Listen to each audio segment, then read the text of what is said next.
kayak, so I store another box in the kayak for more lures.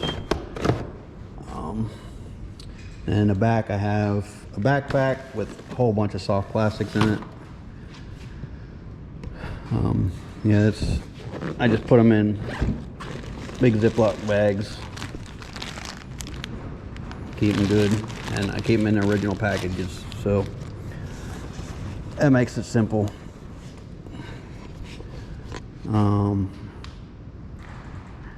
And then we got the Yak Attack plaque box with the short stack on top of it. So, and I just got that loaded with, again, I just have Plano boxes in the bottom with crankbaits,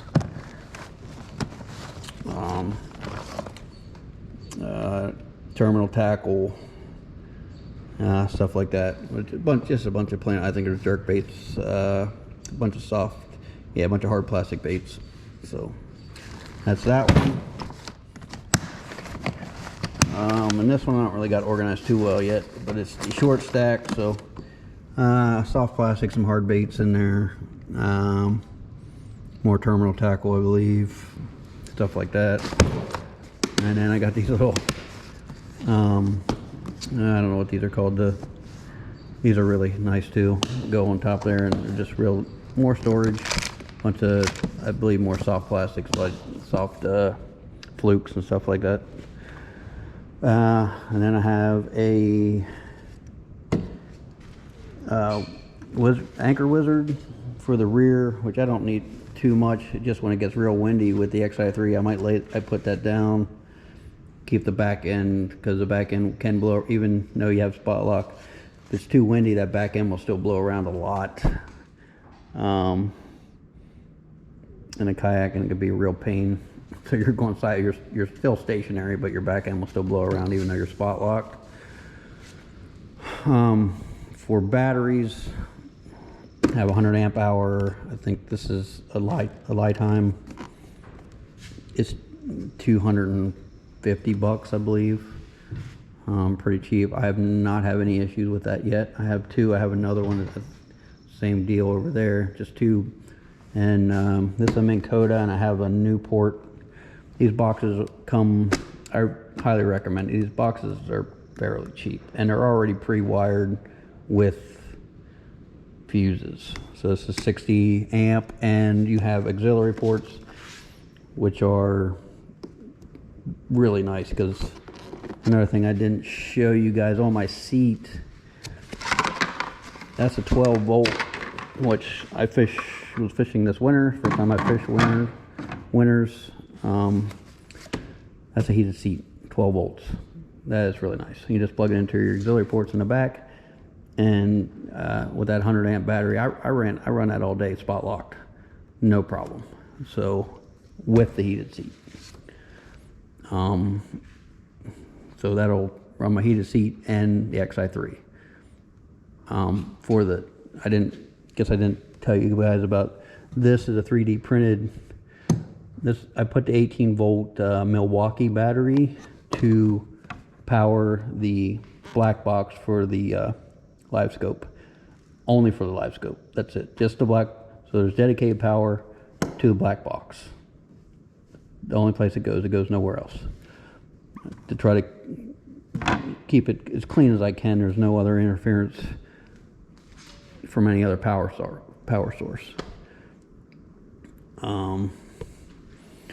This here is another 3D printed. It's a potentiometer pot. This controls my brushless motor in the back, which is one I bought on Amazon. The Newport. Bought the Newport mount, which is really nice, and a Newport prop that I put on there that I had to cut a little bit so it fit, but no big deal. Works good. And it was supposed to be a 90-pound thrust brushless motor. It works really good, guys. I think that was $300 for that motor, compared to what, a Newport 180 that's $1,000. mean, I want to check. I haven't, since I've done some of this stuff to it with the new prop. I want to see how fast I can get it. I mean, this thing is, I'd have to do it on a lake because I think most guys are, you know, what, 6, 7 miles per hour. I haven't been on a lake to check that. I've only been on the river going up current or down current. I don't think that's really a good assessment.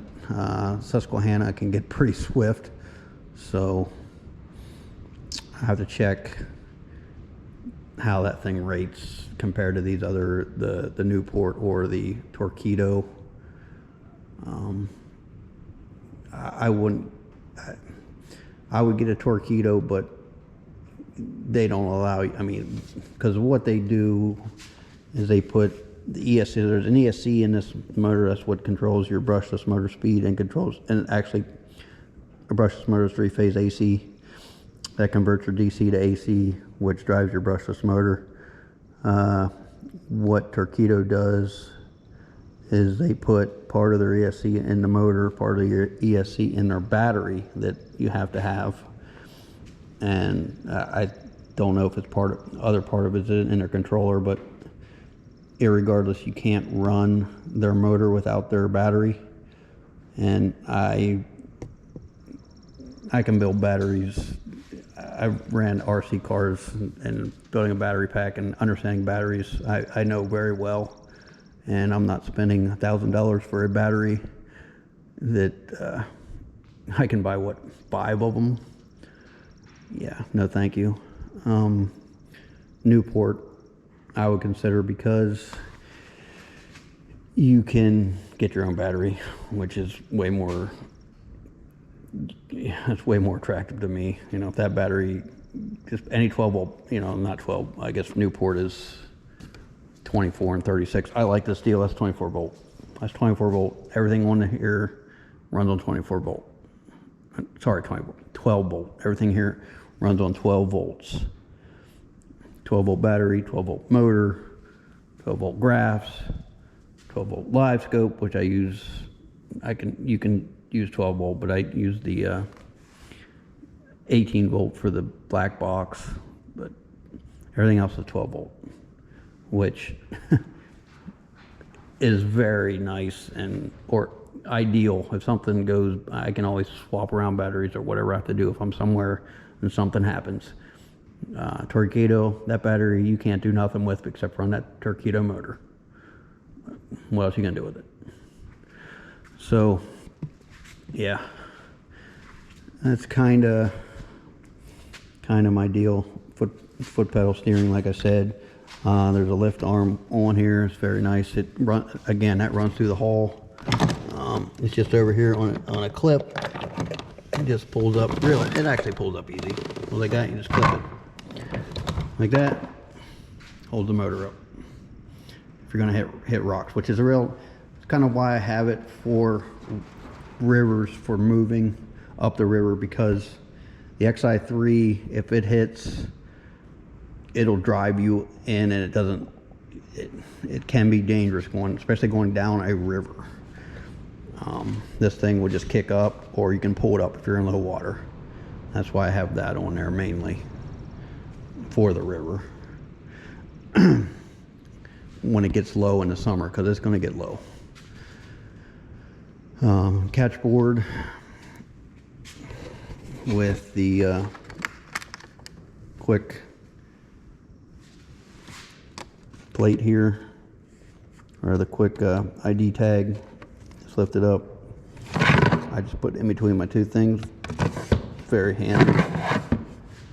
Like that. I put my paddle right here, half and half. I got 2 motors on this thing. If I have to use a paddle, well, I guess I got them if I need them. But I'm not breaking them out unless I run out of battery, which is highly unlikely, but it could happen. That's also why I fish up the river, so if it does happen, I just have to float back down to my put-in spot. So yeah, guys, that's basically it. If you have any questions, just Put them in the comment section. I also got, I didn't really put these are cheap Walmart deals. They're separate. I don't go out in the morning or the afternoon too early anyway, but if I need them, they're there. I got 2 of these, and I put one on the motor, the white one, right there in the back.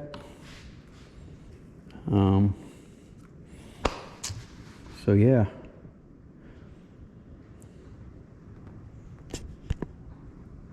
That's pretty much the deal. That plugs into the motor, and I have another pack. So I have 2 packs for the rear motor that I actually built. I built a pack. It's 16 volts. So, and this one's 12. It'll run on anything. I think the range is 12 to 19. Anything over that, the ESC will not turn on, and you won't be able to run that particular motor there. I'm sure it's just a program deal, and the ESC, just a voltage rating that allows you to run it.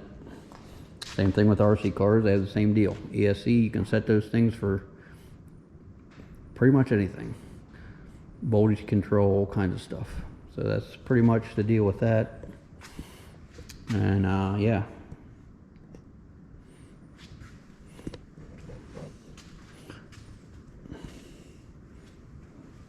There it is. That's the 2024, my 2024